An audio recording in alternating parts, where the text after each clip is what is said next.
pretty well with their K-pop Demon Hunters, their Huntrix counterparts.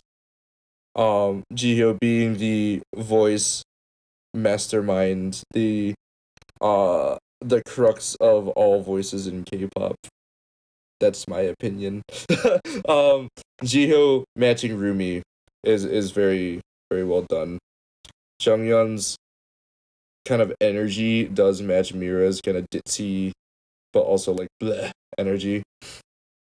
Chaeyoung being super bubbly and being the rapper of the group is obviously Zoey. On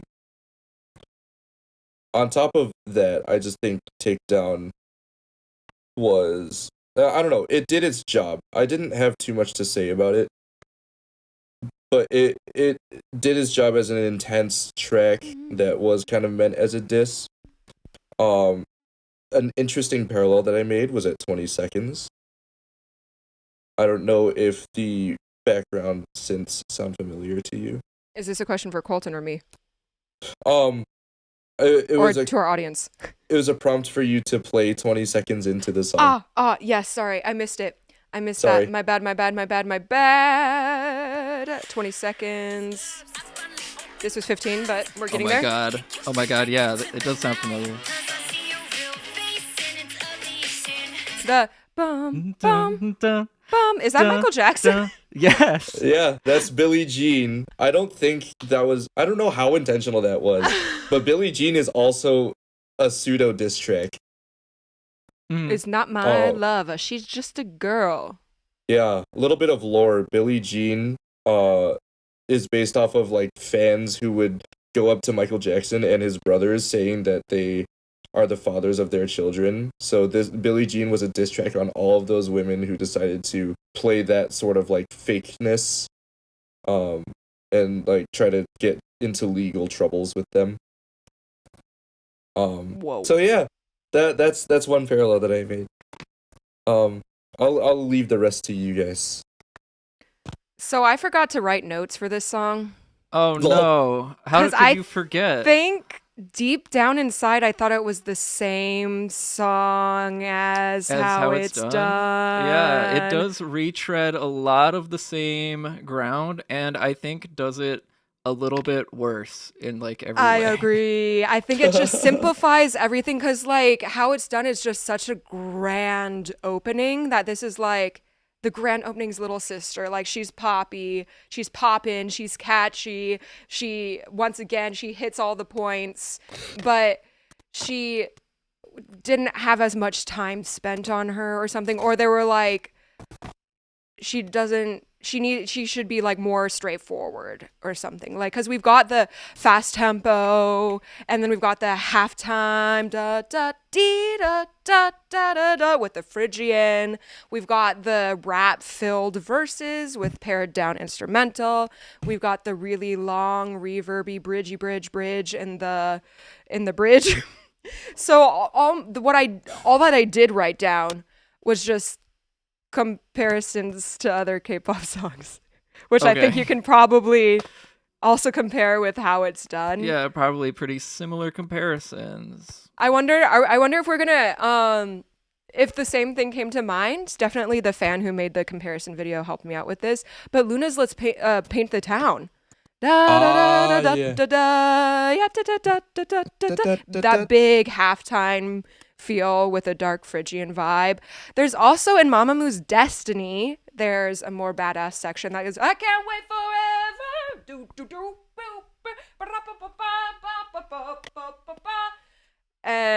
There's Pixie songs, there's Kepler's Girls Can't Slow Me Down. So we just got like another solid badass girl group song that, I mean, I don't have any clips with because it was once again done well, but I just prefer the little bit more busy, a little bit more dramatic sister that opened this album for us.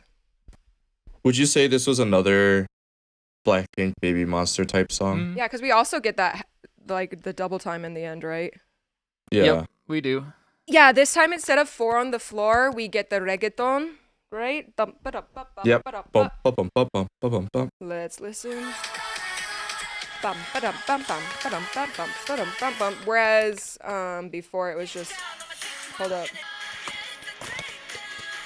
Well, I guess this is the pre-chorus, but this is the tempo, right? You bang your head. 4, 1. You're up and take you 1, 2, 3, 4. Verses. And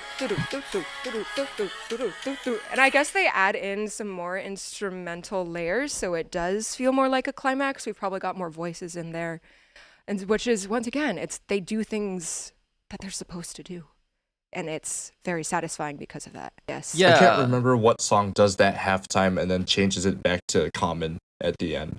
Halftime, then common. Yeah, via like a change in beat. How You Like That, I think, does the reggaeton. Yeah, it's How You Like That. How you like Oh, okay. that. Versus How You Gotcha. Like That. Yeah. Yeah.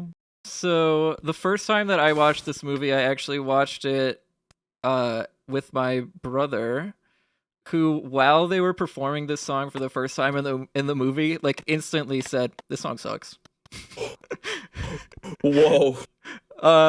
That's Is fighting one of words. the- this one of the most popular ones, though? No. No.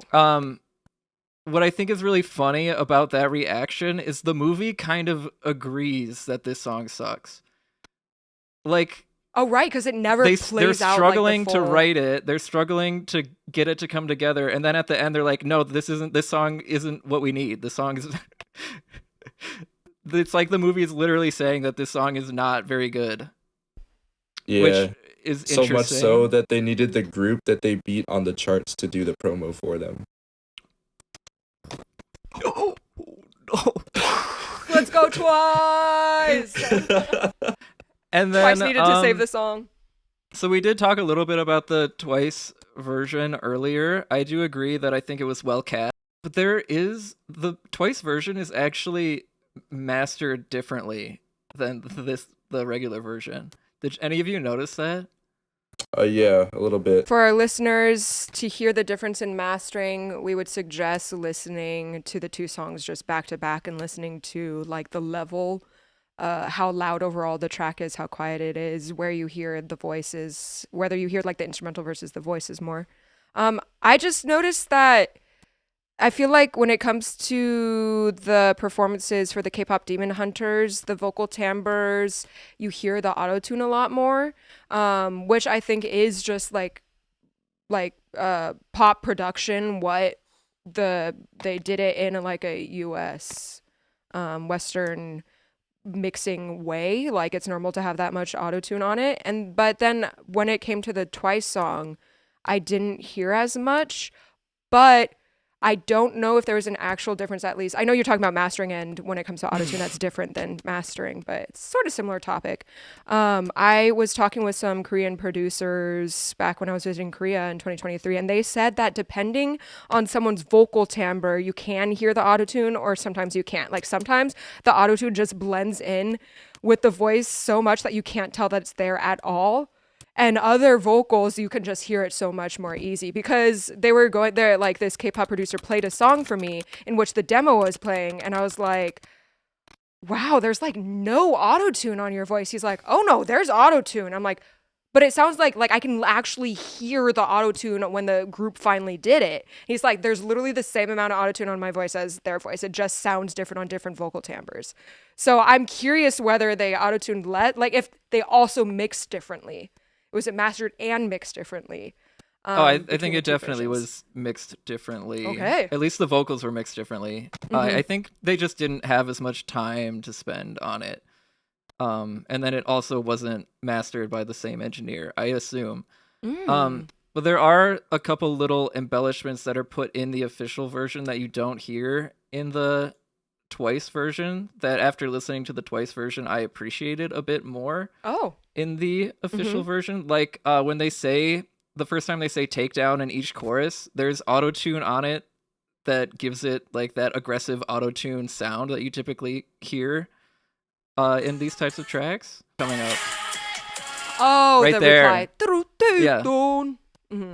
Like they really emphasize the auto-tune on that as a stylistic choice, and I don't think they did that in the Twice version. And then later in the song, There's a background vocal. I'm gonna try to find it. Don't. Oh, I think it's at 150. Yeah, it's at 150. Okay.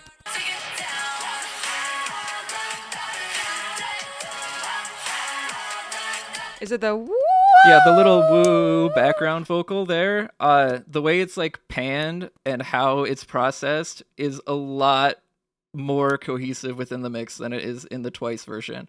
And just hearing those two versions back to back, I think really gave me an appreciation for how well the vocal production is done on this song and in like the whole album as a whole, just as a whole. Like, it's not something you notice because it is so good the whole time. Like, but when you hear it, oh my god, when you hear it next to like a more dry version, that really pops out to me. That really stands out to me, and it makes me appreciate how much time and effort was put into making these vocals sound so pristine. Yeah, I second that. All right. Are you ready to move on to Free? Yeah. Whoa. Yikes. Sorry. What was that tone of voice? I'm just getting a little tired. I did work a full day before we started this. Sheesh. I mean, I'm okay with taking a break and doing the rest tomorrow. I don't know if I'm free tomorrow. Oh. Oh. Oh. Oh. Oh. Wait. They don't let me. I think I do have a meeting at one point, after which I could probably hop on. Okay. 3, 2, 1. We're back. Hi everyone. It's the next day, I think. I've lost track of time. Yeah, it's it the next literally the next day. Okay, it is the next day. Colton, take it All away. right. Okay, so I know I seemed kind of disappointed or like exasperated. I thought you were just dead. I just thought yesterday. you were dead inside. Because I was when you mentioned Free, I was like, whatever. Yeah. I don't know. I think I get it now, guys. I listened to it a few more times just before this, and I was like, damn, the song actually goes. It's just good. Wait. So yesterday you weren't just emotionally or energy wise dead. You were like about the song itself too. Yeah, I was pretty meh on the song, and it was, I think, like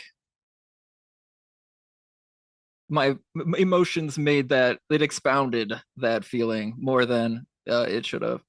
But I'm feeling quite a bit better today, more refreshed, and I have a much more positive take on the song, which just goes to show how much your mood can actually affect your analysis of things. So moving into Free, the last song we talked about was Takedown, right? Down. Yeah.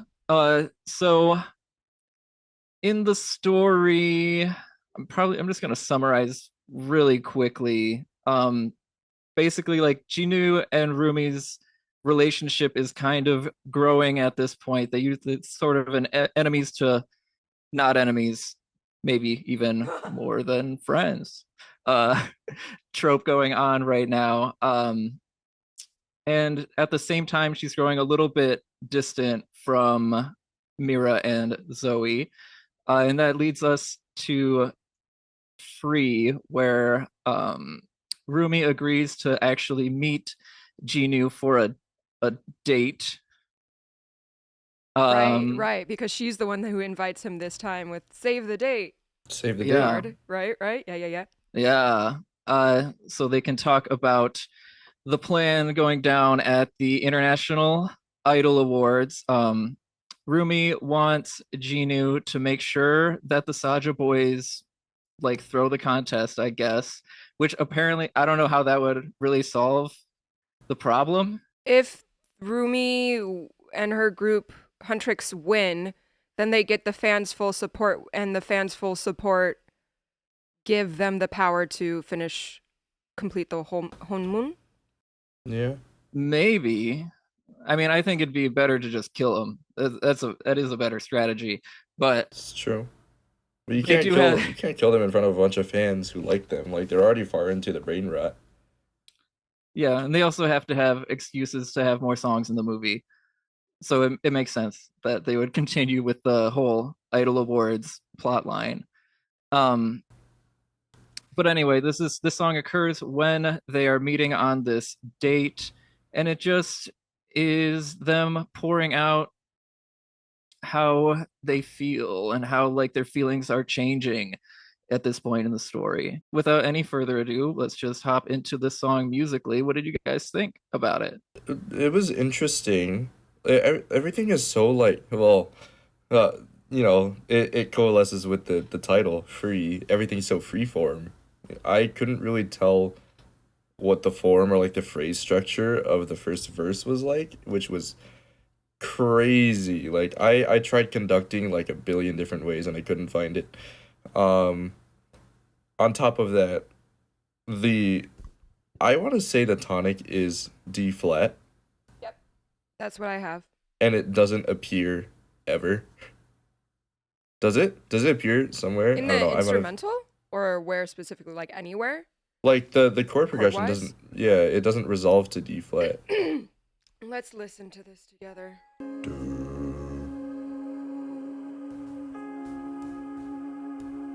I don't know, there's always a D flat somewhere, but I don't know, yeah, if it lands on tonic. But it's Yeah, like like the in progression there. just kind of progression kind of dances around. But yeah, I don't think it does end up on time. It might do it somewhere, but I probably wasn't paying attention enough to that because I was like scrambling to find other things. But I think yesterday I also said that this song didn't sound like traditional K-pop, so I'm curious to hear what you guys think. Because I can't think of a single K-pop song that sounds remotely similar to this, other than like, Butterfly, Hachi butterfly. Yeah, I knew it was BTS. Oh, it had to be. Okay. oh, da da da da da da da da da. Like the instrumental and chord progression and the beat is actually very similar. Ah. It's kind of mind blowing. Oh. So I think yeah, this just goes along the route of yeah, maybe it is more Western sounding and it isn't the typical K-pop ballad sound. But it expresses the emotions that it needs to express. Yeah. I think there's an XG ballad that's not Winter Without You that sounds very similar. I can't remember which one. But I think this is also like akin to XG's ballad style. Even I though, could hear their voices on this, yeah. yeah. I think the most standout element of this song is definitely going off of what Safyon said about the free form and specifically the rhythmic delivery. Mm-hmm. So when we have the first verse, we are unsure where to conduct, like Safyon says, because we don't have a backbeat. We have is piano, and then we have EJ's voice. Da, da, da, da. Da, da, da, da. 3, 4, 1. But then, like, then she starts like a phrase towards the end. 2, 3, 4, 1, 2, 3, 4, 1, 2, 3, 4. So right there, she emphasized 2 on the catching in my throat. So it's like, it kind of confuses you, yeah, where the phrase is. And then starting there, ooh, so good, because da da da used to be like the strong beat or something, or started on the strong beat, and now it's like starting on an off beat, then going to the strong beat, something like that. It's just like it's a rhythmic. It's like when you keep doing the same rhythm over and over, but depending on what beats the rhythms land on, it feels differently. Emiola? This is what we usually call a rhythmic displacement. Yeah. Okay. Rhythmic displacement, which they play around with the chorus as well. Where? 1, 2, 3, 4.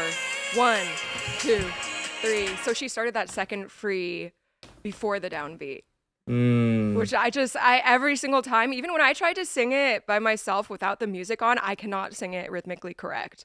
But I think because of that syncopation in this song, it adds character to it. Yeah, it's a habit of ours because we want to like wait till the next downbeat. That gives us a sense of like rhythmic resolution. Yeah, and I think at that exact moment is another one of the key characteristics of this song, which is like the vocal swelling that they do when they say free. Like it has this like wave like motion to it. It feels like flapping your wings or something. Like it has such a freeing feeling to it. And it's a really difficult technique. I don't really understand how they do it. Like, not even in post production, it's actual, like, the vocal Yeah, delivery. it's the vocal delivery. So the crescendo. Yeah, Or the like, way they like swell and back off and swell and back off as but it's that's an exaggerated bad version of it. it's Is that what you're quicker doing? than that, but You're yeah. right. But yeah, it's a really difficult technique to pull off, and like they do it and make it sound so easy. And it's just like the fact that it does keep building, right? It's the EJ first, then Jinu. Is that his name? I'm still getting Well, used. it's Rumi and then Jinu, or you could say Oops. it's EJ Rumi and then Andrew and Choi. Andrew Choi. Okay, I know the producer's names better. EJ and Andrew Choi. So it goes EJ, then Andrew Choi, and then together, right? But something that I'm not as used to is they did a lot more unison than harmony. Cause they sing maybe like "What does it feel like" with EJ singing a third above, but then da da da da da da da da da da da harmony, and then unison, unison, unison, unison, unison, unison, unison, unison, and unison. Yeah. If that makes any sense. And Which their like I'm blend, not used to. Yeah. their blend is really good. Like they almost sound like one voice when they sing together. It's crazy. And also when Andrew Choi does come in at 127, I thought it was Crush. At first I'm like, Crush? That's funny. You're here, bro? Crush? That'd been crazy. Oh yeah, and then he goes da da da da da da da da da da da da da. That's probably my least favorite part of the song. I think it's just a little too exaggerated. It's a little I can't take it quite seriously. But I do think it's also one of the most fun parts to sing along to. So it loses points and then it makes them up. So it's good. I think the characteristics of how he sings it makes it sound like it makes it sound similar to how a K-pop male artist would sing that if he were to collab on a song like this. Yeah, this it shares a lot of traits with songs that I can't name off the top of my head right now. Right? I sat staring at my ceiling going da da da da da da da da da da da da da da da, and I tried going like da da da da da da da, trying to see if like a K-pop song with that rap flow would come to mind, and it Nigh on Heaven with Sam Kim. Does Sam Kim would do that rhythm. Because and that's in Heaven by Nyan. He goes da da da ba da ba da ba da da da da da ba da ba ba ba ba. That's exactly what Andrew Troy does. Yeah. That's similar. Yo, proof. Next time, include that in your similar, maybe similar K-pop songs. But it is, it's very much like a go-to rhythm for quote unquote rappers in a more ballady poppy song where it's very rhythmic but it's also sung, and it's like a lot of his melodies in that second verse aren't as leapy and register covering as Rumi's. Apologies for switching between character names and song and voice actor names. And so his is da da da da da da da, and then like da da da da da da da, like he just sticks between like 2-3 notes and all in the same register, which brings in the new flavor and the more of a rhythmic rap vibe to that second verse. So we've got variation throughout, and then of course it just builds, and we've got the nice color change when it comes to the chords in the bridge. Oh yeah, the bridge. Oh my god, the bridge. Oh my god, the bridge. Yeah. Is this something that sold for you? Like, it did good things for you? Yeah, I would say it's like the shining star of the song. It's the killing point, as they would say in K-pop, maybe.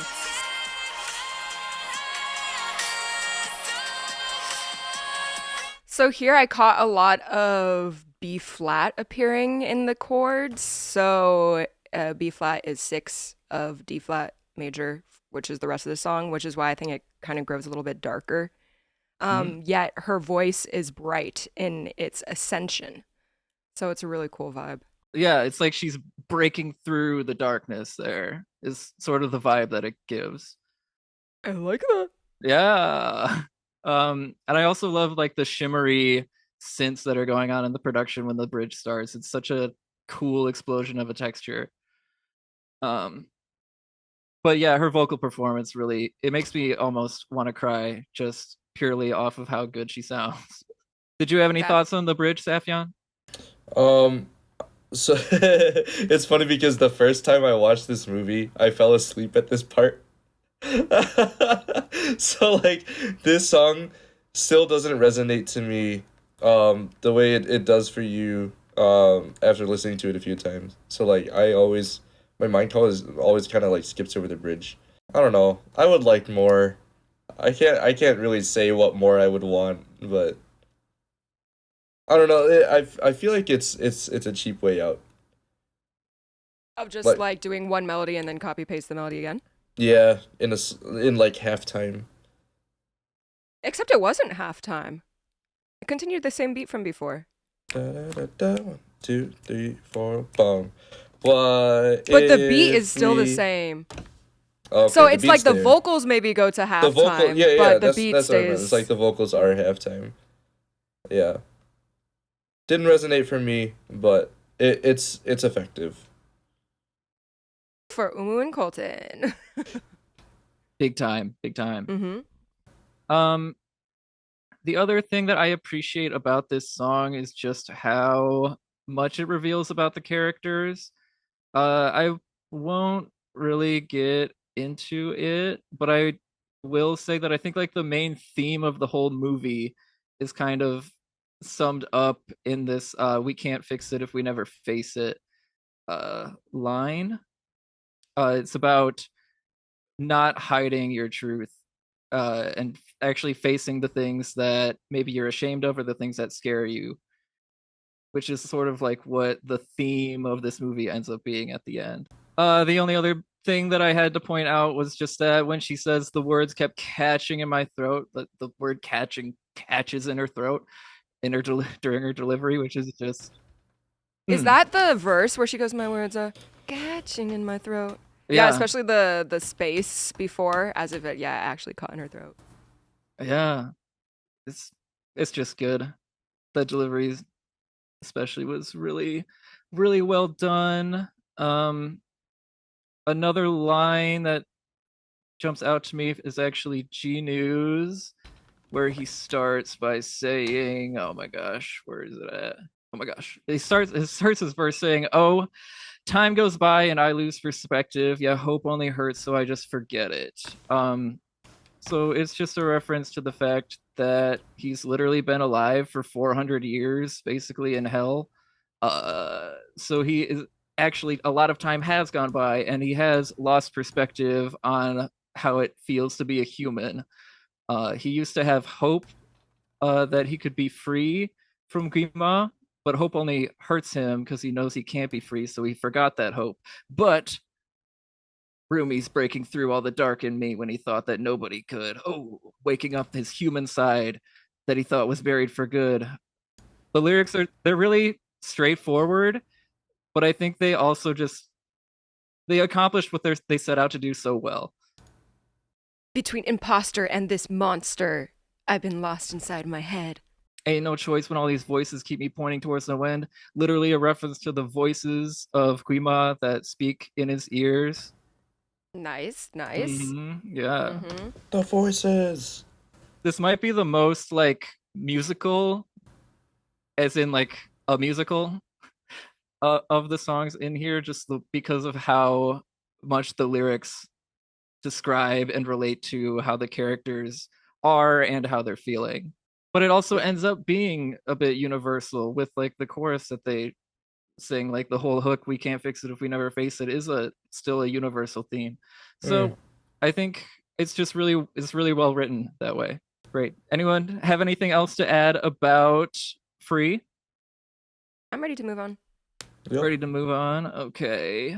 Well, I guess they go to the Idol Awards. They think that Jinu is going to like have the Saja Boys lose. Oh yeah, and the Um, Saja Boys are arguing. You guys are on first. yeah, it's a little fake out. They make the audience think that the plan is going according to plan. But it was actually a trick.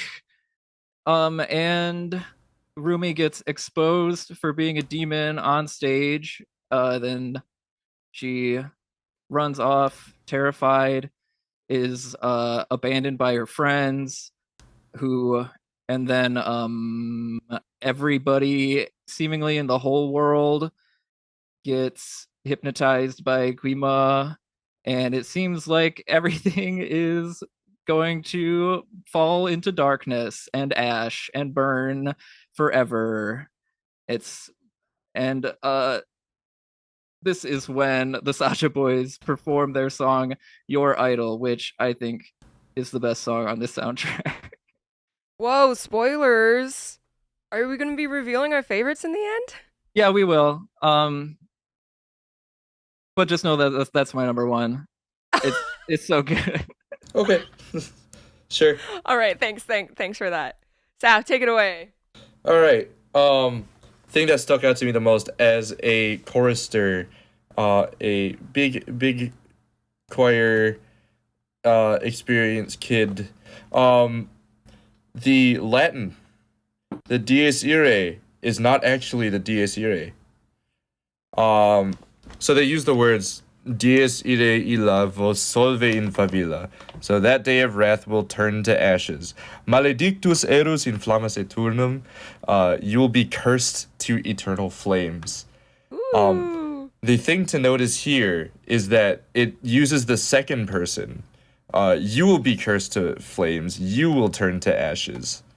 So that is, this song is taking Rumi's perspective, and Your Idol is the demons talking directly to Rumi. So you're experiencing this song as Rumi rather than as yourself, the viewer. So they're singing at Rumi. They're singing at Rumi. You will turn to ashes. You will be cursed to eternal flames because you're going to become a demon. Wait, but isn't that to all of the listeners too, because their souls are being given to them and like they're turning into ashes so that Guima can eat them up? I mean, I guess so, but I guess if we're also going to go with that theological sense, they might go to heaven. Like, some of them might go to heaven after being eaten up. They didn't necessarily do anything wrong. Their judgment is still left. No, their souls are going to be incinerated inside of Guima's fire body. Wait, so that they just don't go to judgment? That is the judgment in this case. Oh, This is okay. this is a dark and twisted form of the judgment day where Satan has come to just destroy everything instead of God returning. Valid. Okay. But it is still important to. It's still interesting to note that this is not in the third person like the original poem, where it says like sinners will be sent to eternal flames and sinners will be cast into ashes, etc. That's entirely third person, meaning that like you still have a way out. But like this one, they changed the poem and the text so that there is no way out. Very interesting. Everyone is doomed. Everyone is even doomed. you, the watcher, you're doomed. And I am curious because while we were on Discord, one of our alumni reactors and another Eastman student have come to the agreement that the melody itself is also, is it? It is the Dies Irae Vivaldi's? motif. But I was playing the Dies Irae and it was not the same. No, Yeah. it's not Vivaldi's or Verdi's or Mozart's. It's one? the liturgical motif. This is used in Gregorian chant. So the motif would be ba ba ba ba ba ba ba dies irae dies illa. So I at the know that beginning, this is used in a lot of movies like Hunchback of Notre Dame. This is used in Star Wars to signal hell, death, evil, right? So they use half of this motif right at the beginning. This is like a dead giveaway that this is the Dies Irae. And then that turns into whatever the choir is chanting. Pray for me now. Pray for me now, or something like that. So it's not the popular, No. it's the Gregorian. It's the chant one. Gregorian chant version. Yeah, Mozart and Verdi wrote their own melodies, but they don't take from the Gregorian motifs. Okay, yeah, very great. So that's where we have the choir part from. I feel like we've got some organ in there as well. We do have a lot of organ in there. Some strings. I think I see a lot of people comparing this song to other K-pop songs that just have overall orchestral instrumentation. But I think it's quite unique with how it ends up dealing with it throughout the entire song. Sure. I do like, because I want to say the DSE Ray and like the vocal chops and stuff, for me it's giving. Have you guys heard of the rap artist BY? Yes. Love. He uses a lot of choral and full orchestra samples in his music. So I would recommend people listen to that if they like the vibe of this. And then, of course, there's the obvious comparisons like EXO's Mama, Wavy's Phantom. EXO's Mama, absolutely. But the group that I closed my eyes and I saw singing this song right in front of me was ATEEZ. It's ATEEZ. It is It's ATEEZ. so ATEEZ. They're like, even styled literally, like they're oh my ATEEZ. God. Yes, the Hala Hala ATEEZ. Because I was listening to each member and I was like, well, that's Yoonho, that's San. That's like, I could literally picture each member, and I'm so sad that there isn't, like, fans sometimes make lyric videos as if the line distribution was a different group. Yeah. And I really hope that someone creates it for ATEEZ. So in case you're not hearing what I'm hearing, please let me. If you do an AI cover. Or that. I don't know the morals behind AI covers. Oh, they happen. But is it hurting the artist, or is it legal? It's To legal. The videos impersonate? are still up. Wow. I don't think it's Okay, legal. here we go. Mingi. And then that could be, I think I'm hearing as San. And then this voice right here is Yoonho. And there's an octave up that joins. Yeah, you gave me your heart, da da da da da da. That could be Jungho. I almost said, whoops, the wrong name. Yo song again. Like, it's just literally the entire group matches the vibe of this so well. And I think it's because they've done really dramatic, dark music before. And also just, it's the vocal timbres that give ATEEZ as well. Mm-hmm. Yeah, I think really everything about it gives ATEEZ. Yeah. I think that's what the director said in an interview. He really wanted this song to give Stray Kids and ATEEZ and songs like EXO's Mama. The little instrumental at 2:20. I thought that sounded a lot like the dance break in Mama. I feel like the percussion, the drums are. Yeah. Definitely the drum hits. And the Phrygian is probably the nod to Stray Kids. Has to be. Okay, anyways, yeah, I'm getting ahead of myself. Yes, you're too far in. I'm too far ahead. So Colton, do you want to go off more about why this is your favorite song? Oh man. Well, I love the vibe, but I think it's the lyrics that really make this song like so special in this track list. I was gonna write something tonight before we had decided to actually move this up to tonight, so I haven't really organized my thoughts on it. But I do love the way that they're presenting themselves as false idols, as in like an object to be worshipped, like in the religious sense. The very first verse says, "Play me on repeat," Korean words, "in your head. Anytime it hurts, play another verse. I can be your sanctuary." I think it's really interesting that they go with this angle, because a lot of people do find escape in music, and they're saying like when you're hurt, then just listen to our music. We can be your sanctuary. We can be your escape. That's something that even a lot of K-pop artists have made songs about. Um, so it's interesting to me that they're presenting that as like a sort of demonic thing to say. Uh, and in particular, why it's demonic in this case is here's the line: I'm the only one who will love your sins. That's like the key line of this song. It's not necessarily the loving your sins half. That's like the enticing part about it, but it's the I'm the only one that's really the dangerous part. Um, it's intended to isolate the listener from other people. When you're hurt, you're supposed to go to them to make yourself feel better and not actually address any of the issues in your life. As where in Free, they sing, what was the line again? They have to, we can't fix it if we never face it. They have to actually face what's going on in your life in order to fix what's going on. And this song is saying, they're saying like, no, just come to us. We'll accept what's wrong with you. You don't have to actually do anything. We'll still love you for it. Nobody else will. Just come to us. And that results in the listener isolating themselves from everyone, and just basically decaying on their own.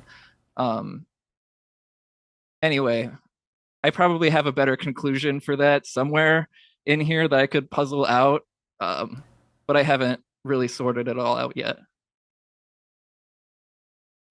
Wow. This is, yeah, your lyrical analysis and how it ties into the storyline and like deeper messages in the movie definitely makes me appreciate the songs more. Something that Honor wanted me to say about this song was that she appreciates these songs serve as an independent song as well as working with the plot and what the characters were saying, so adhering to musical theater song rules but also being perfectly great pop songs out of context, out of the story. Takedown, Free, and Your Idol did a good job at this song especially. It's literally the sexy bad boy concept that draws the fans in real life lyrically, but also functions as the purpose of them performing the song, getting them obsessed and bringing their souls in. Also, another case of content dictates form. Let's go. Honor needs a shirt. She's so valid for that. Dictates form. But what else did you think about this song, Saf, besides the choral stuff? I was just thinking of something and then I forgot. I think like the lyric, I saw some reel recently on Instagram that said like if this was actually released by a boy group, it would be so controversial because of like how outwardly manipulative the lyrics are. Yes, that's exactly what I'm saying. Yeah. So like you are definitely not alone with that sentiment, Colton. Like definitely like people think that this would not go down well. Like it's literally the language of abusers to be like, no, I'm the only one who loves you. Everyone else doesn't care for you the way that I do. Yeah. It's crazy to like think that both of the Saja Boys songs are about addiction approached in different ways. So like this is like the demonic side of addiction, while the other side is like, well, it's also demonic, but in a cute way. But like them using soda as an analogy, you know, like soda, obviously you get addicted to it if you drink too much. There are chemicals in there that make you produce more serotonin, or is it get rid of serotonin? I can't remember. There's serotonin and there's the other. Yeah, exactly. It does something to your head chemical levels, right? So, music and soda being like the two addictive formula. Very interesting indeed. My remaining comments are mostly about the rhythms and arrangement of the song. Why maybe the vocal delivery is so dramatic and so addicting. One small example is he, me, oh, la. When we have a 3/2 feel, we have a moment. Let me play it for y'all.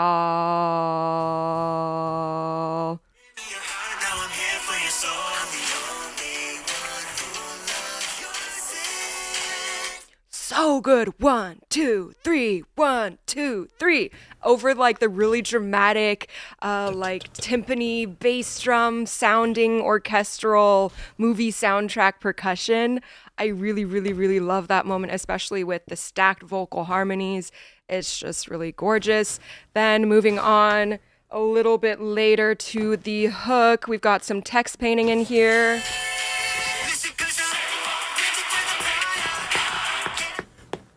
Preaching to the choir, ah! And then the choir goes, ah! Text painting. Text painting. So then I re-listened to the pre-chorus for a second time. So the first time around, I was like, oh yeah, hit me all up, bum, bum, bum. And then I listened more closely to the vocals, and I believe there's maybe 3+ vocals stacked. But the main melody is da da da da da da da da da da. Then the main harmony that catches my attention is just scale downwards. Basically, what's happening here is some contrary motion. Ba ba ba ba ba, and then ba ba. But it doesn't resolve. It ends like hanging on this 2 if we're trying to resolve to G.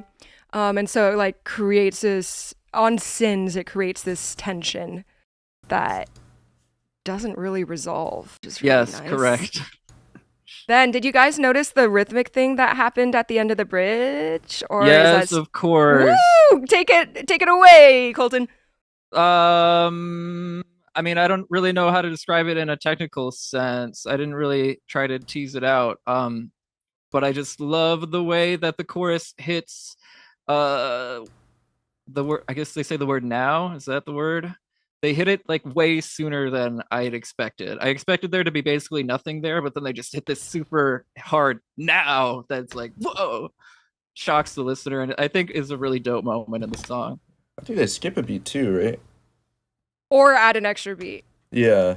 Depending on how you count it. Yeah. Do you guys know what time code I should start at? 244? Thank you. Oh, 240. Yeah, 240.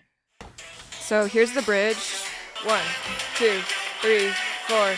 1, 2, 3, 4. 1, 2, 3, 4. 1, 2, 3. 1, 2, 3, 4. I think it's a 7, 8. It could be 7. I think it is 7, or just a 4 plus 3 into 4. 4 plus 3 into 4. Yeah. I think that would be the easiest. Yeah. So you just count to 4. Just a bar of 3, 4. Or it might, I mean, with a drop of where now happens, it might be a bar of 3 there. But I just count. I think it is a bar of 3.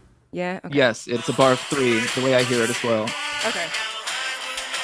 3, 4, 1, 2, 3, 4, 1, 2, 3, 1, 2, 3, 4, 1, 2. But maybe we would even count that as a 1, 2. Because of the drop, the now, like what beat the now happens on. The end of 4? 2, 3, 4, 1, 2, 1, 1, 2, 3, 4, 1. It's a 2 bar, then a bar of 1, and then a bar of 4. It's just a bar of That's 3. Terrible. I That's a think. bar of 3. It's a bar of 3. But it makes more sense for the now to hit on a downbeat than the third beat of a bar of 3, 4. I think it's meant to be fine. unexpected. That's We're why not accent meant marks to dive exist. technically into it. This is why accent marks exist. Like they're meant to accent beats that aren't to be accented. So we call this, it's just accenting the third beat of a bar of 3, 4. Yeah. Sforzando on the 3rd. Yeah, 1, 2, now! That's gotta really be it. solid. Really solid. And then we've got some high notes coming up. Oh, no, And then it's gone. the U that's coming up is also really high. Oh, that might be the E5. Oh, there we go. There's the E5. You. Yeah. Do you know there was supposed to be a kiss scene? There What? was? There was supposed to be a kiss scene, and then they took it out. You. And they were also supposed to have an aquarium date. Their relationship is not developed enough in the movie for a kiss. Exactly. So I'm glad they left it out. I could see a cut of this movie where that would have worked. It's not this movie though. If the movie was 2 hours long, 2 hours and 15 minutes 2 hours, long, 45 minutes. that'd be If crazy. it was as long as Endgame, then Yes. Then they we could put a get the kiss in kissing. there. I also Moving think on. just musically that vocal run on the U is probably is one of the coolest melodies in the song. I just like it. Mm. It's just very ear catching. Nothing else to really say about it though. And I think for this song, they do use, when listening closely to the arrangements, it does sound like MIDI usage. I could be wrong.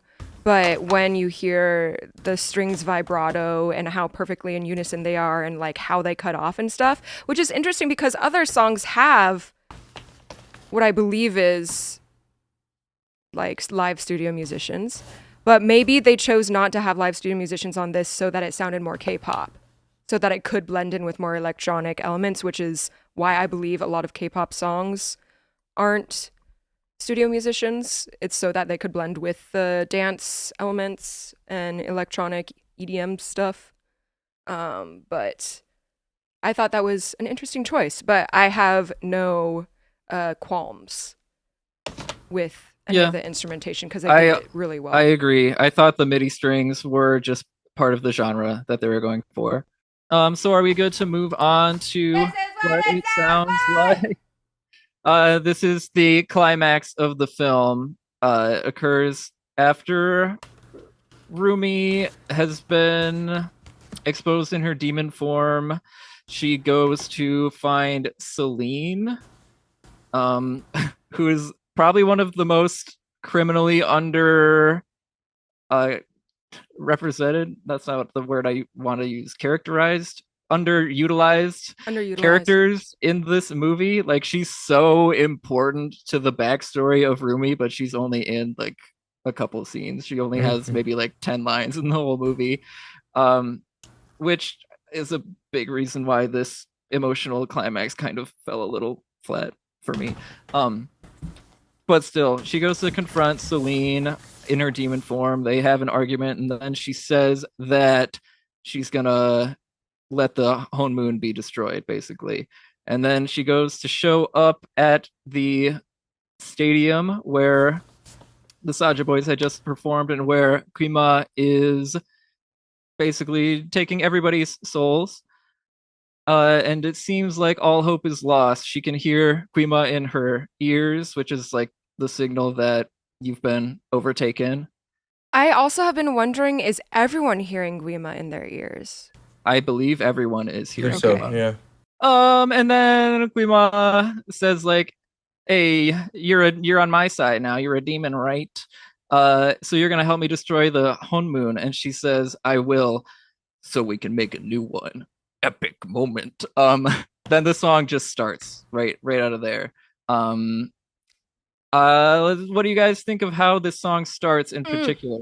Right there. Yummy. I know Umu has something to say. Oh, sorry. Apparently. For interrupting. I mean, it's just so beautiful starting a cappella. And it's as if, like, when it comes to the instrumental supporting Rumi's voice in all the songs, like, it sort of gets thinner and thinner and thinner because we have, like, a lot of production behind her when she sings in earlier songs. And then in Free, it's just the piano and her voice. And this time, it's just her voice because this is what it sounds like. And of course, there's like some atmospheric things in there, but I think it's just, we get EJ's very emotional singing again. And this is the song that makes me tear up listening to her delivery. Yeah, it's beautiful. Especially, I said 32 seconds, especially. Don't know why I didn't trust you. But trust you. I can't even replicate. Like, goosebumps, right? Every single time they move. Is this the chorus? I broke into a million pieces. Yes, it is. Yes. Yeah, that's the Whenever chorus. we arrive at the chorus, goosebumps, man. I think those are really powerful lyrics to have in the chorus. Because, like, million pieces, beauty in the broken glass. Like, I'm thinking of stained glass specifically.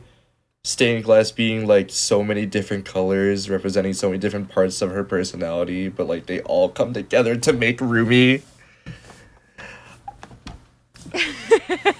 And also, just in that very second, supporting those really emotional lyrics, I wrote 3 bullet points towards why I think we get goosebumps at this section. So if you listen closely, there's like a ooh in the background that leads into the chorus. Then there's also going to be the rhythmic pulse do, do, do, happens more often, because before it was just like a gentle chord and then holding out, then a gentle chord. But this time it's like, let's put the tempo here. And then right before she starts singing again, we've got pizzicato, descending arpeggios in the strings. And I think we might get some wind chimes going into that section, maybe, or maybe it's later on. And then the strings, like as she continues to sing in this chorus, the strings go from pizzicato and turn to arco and really swell. It's really pretty. It's very pretty. And then of course we've got so much rubato. I guess, is it towards the end of every single chorus we have rubato? And then the rubato the last isn't always chorus. the same. Oh, we have a ritardando at the very end. Mm-hmm.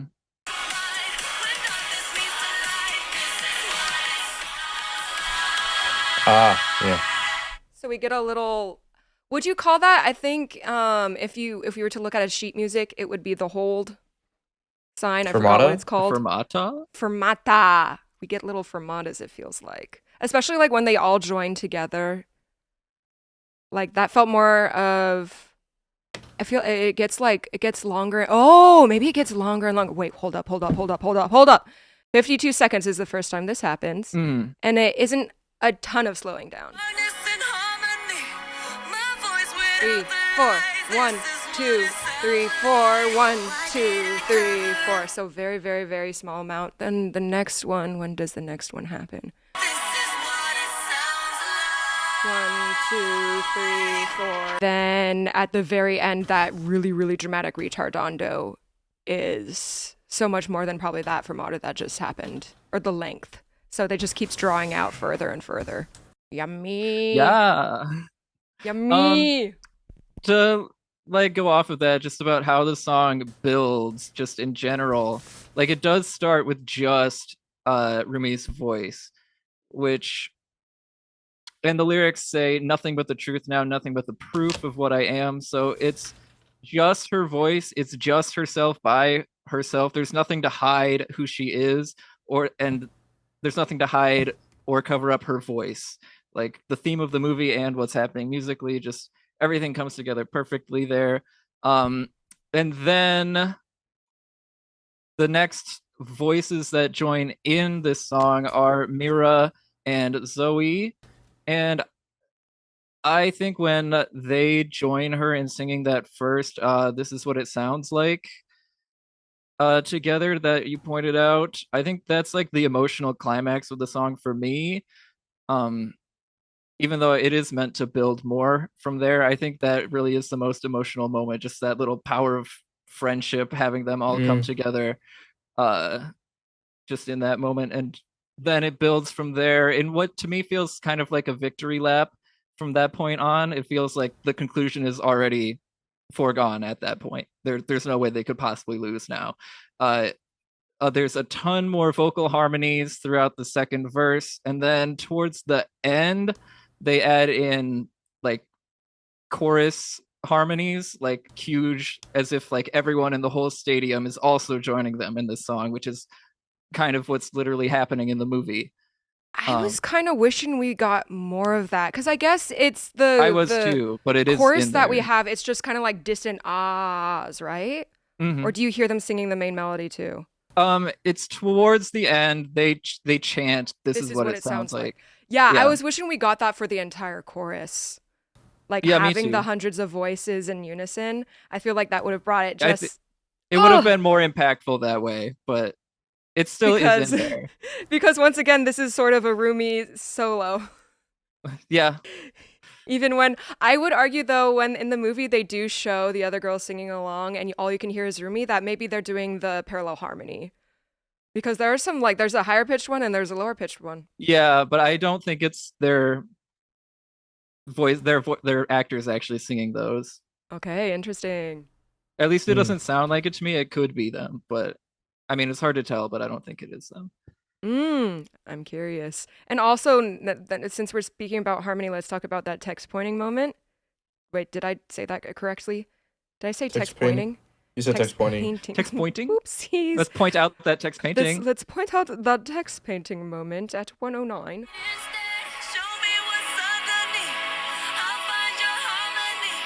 I'll find your harmony. It's a third above the main melody, aka it's a harmony. So they found their harmony. Cute. Yeah. Cute, cute, cute. Yeah. I had one more thing to say, which is that I don't know where the timestamp is, but it's during like the instrumental break. There's 235. Okay, am I gonna say the same thing as Do you? it, do I it, don't do it, know. do it. There's this like hey that you Oh. hear. And that I believe is from EJ's sample pack that she created. We're not saying the same thing. Yeah, Safian and I were actually talking about this because what were the two songs that you brought up, Saf? It was.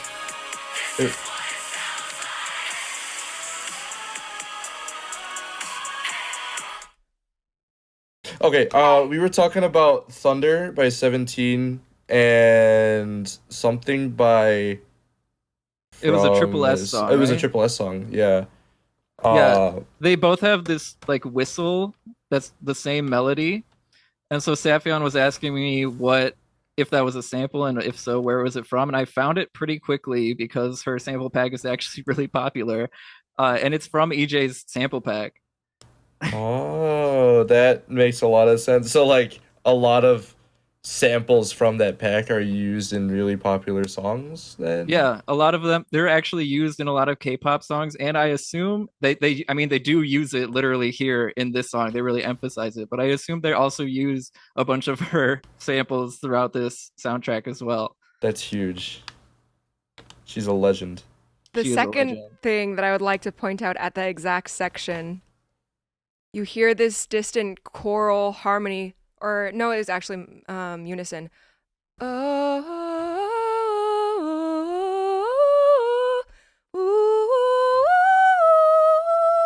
Which, you recognize it? Yeah, it's golden. Golden! Like we're born to be. Like we're born to be! Huge. It's literally the part that she couldn't sing earlier in the movie.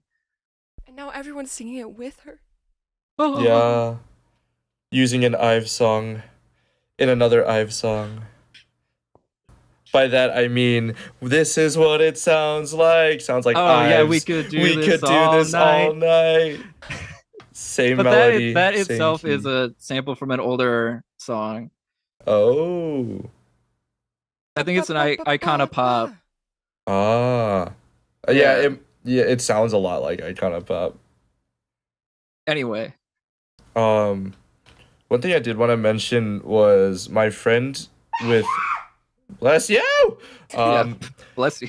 My friend with really good headphones noticed that when Zoey and Mira first start singing, Zoey's audio is coming from the left and Mira's is from the right. That obviously that's how the movie displays the entering of those two characters from Rumi's perspective, but it's a departure from typical recording since the artist usually sings at the viewer when the mix or master is said and done. This gives the idea that we're Rumi in the song. That is a quote from my friend. Whoa. Yeah, because I was a little bit confused because I was like, wait. This one's on the left and this one's on the right. Huh? Yeah. So instead of us listening as the viewer, this is once again an instance where we're listening as Rumi. Very cool. Very cool indeed. I do have another comment, but it's towards the end once again. Were there any other moments in the song you guys wanted to bring up? I don't think I have anything. That same friend said that the choirs section. Oh wait, no, that's the last song. That's Your Idol. Never mind. Is there a PS to your idol that we should hear about from your friend? The choir section in Your Idol was done by a Broadway artist, but he cannot find the credit. Whoa. How does he know? That's what I asked, and I'm waiting on a response still. So don't quote anyone on this, y'all. This may be incorrect, but if you have the source, put it in the comment section below, please. My final comment for what it sounds like is we have another odd meter when we transition back from the bridge to the chorus. 1, 2, 3, 4, 1, 2, 3, 4, 1, 2, 1, 2, 3, 4. We got a little 2/4 bar in there. Used to create suspension.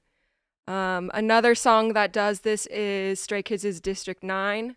They have that before the drops. Another song is Wavy's Kickback. They have the extra 2/4 bar in there to create a little more suspension at the end of the pre-chorus before we drop into the chorus. And it's one of my favorite. Oh my god. Sorry, one of my alarms went on to remind me to post something. So, but I'll do that after this podcast is over. But yeah, I one of my favorite things to happen in music, especially in pop, because it's usually so, no, not another sneeze. Don't sneeze. It's Hold gone. I shoved it back in my skull. No, Oi. you actually should have let it out.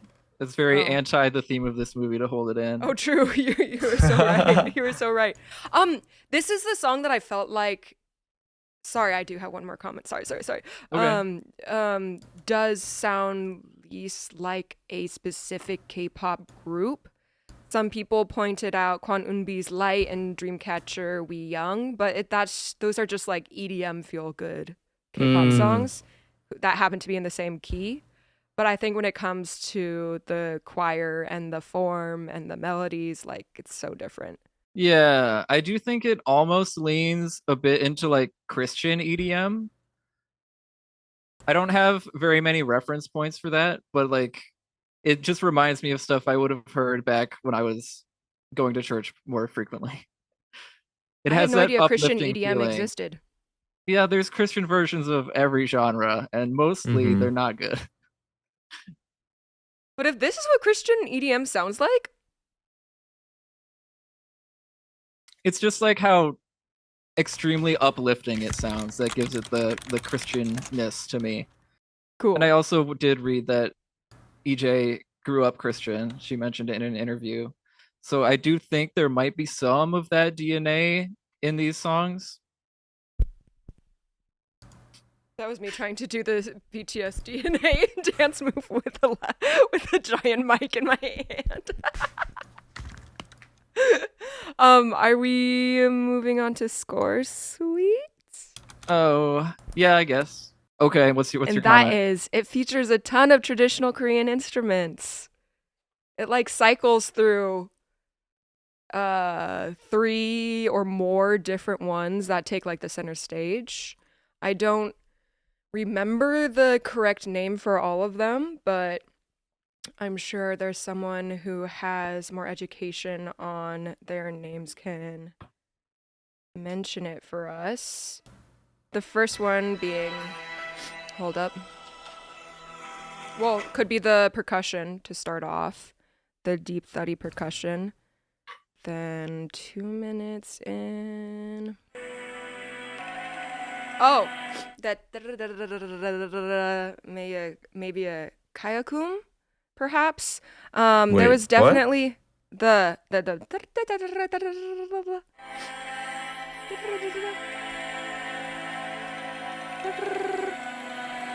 Oh, yeah.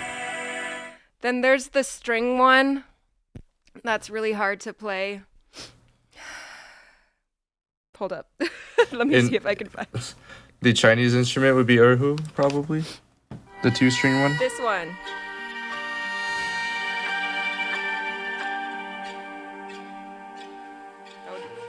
Okay, and then there's this one. So it goes from the string to a wind instrument, and they're all very, very beautiful. And that string instrument I learned to play in Korea, and it was very, very, very, very, very hard. Okay, yeah, that's my Yeah, commentary for I don't Score have Suite. anything to say about Score Suite. I don't either. It Is this was what plays in the credits? film music. I think it actually played during the intro exposition dump, maybe. I didn't check, but I think that's where it was played. Yeah, but for me, it was just like it's film music. I don't know. I don't really Yeah. know anything about this style of composition, really. All right. I do have a couple of special shout outs or just things that I wanted to mention about the movie that I didn't really remember to place anywhere during our discussion. Um, the first one is my favorite line in the movie was delivered by the announcer for the International Idol Music Awards, where he says, "Every snowflake is special, but one snowflake is probably the best." I think that's just such a funny line. It's It hilarious. it highlights the absurdity of a music awards show, where you are comparing things that are just intrinsically so unique and special in their own way, and you're trying to pick the best one. I think it's just a really funny satirical line there. The second thing I wanted to shout out was Zoe's voice actor performance. I thought she was really, really good in this movie.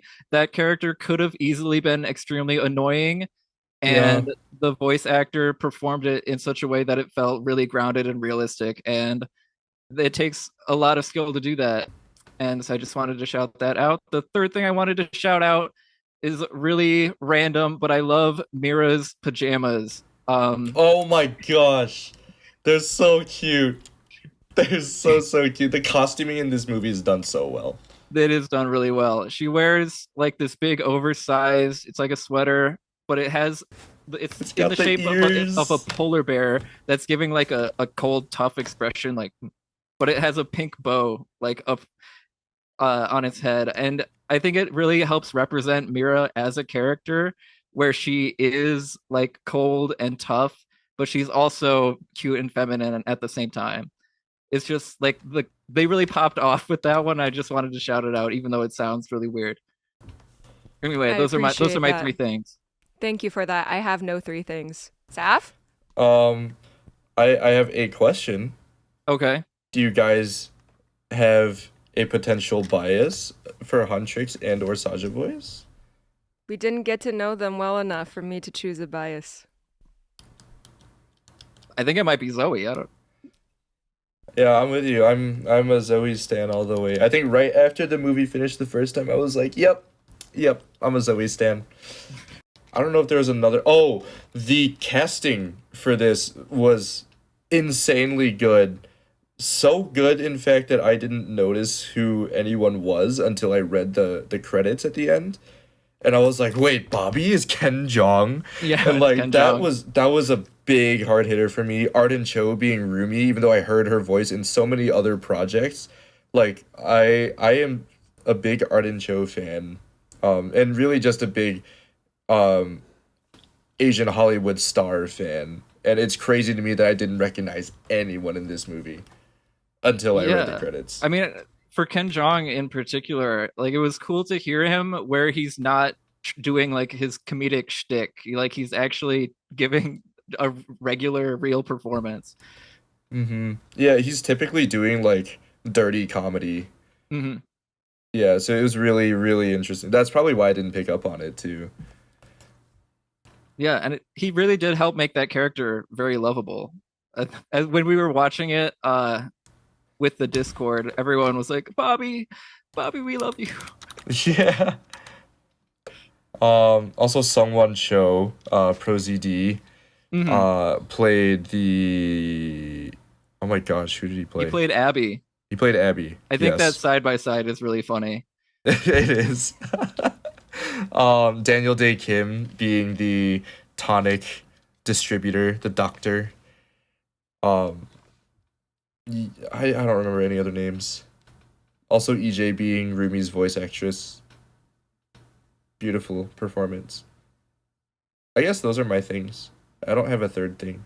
I think you guys summarized it really well. And if I were to summarize my thoughts, it would just be a repetition of what I said earlier in this podcast. So I think I've said all that I wanted to say. and I'm ready to reveal my top 3, but I don't have an order for them. Oh, Okay. So how should we I approach do. this?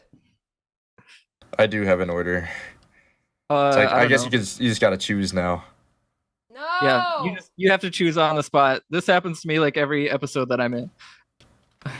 That's fair. It's only fair. We'll give you 10 seconds. 10, 9, Nine. Wait, but are we doing 8, the 3 3 3 2 2 2 7, 1 1 1 or 6, 5, Yes. 4, Whoa, what the 3, hell? Yes, we are. Yes, we are. 2, Choose a 1. third. Okay, Uma, what's your third favorite? My third favorite is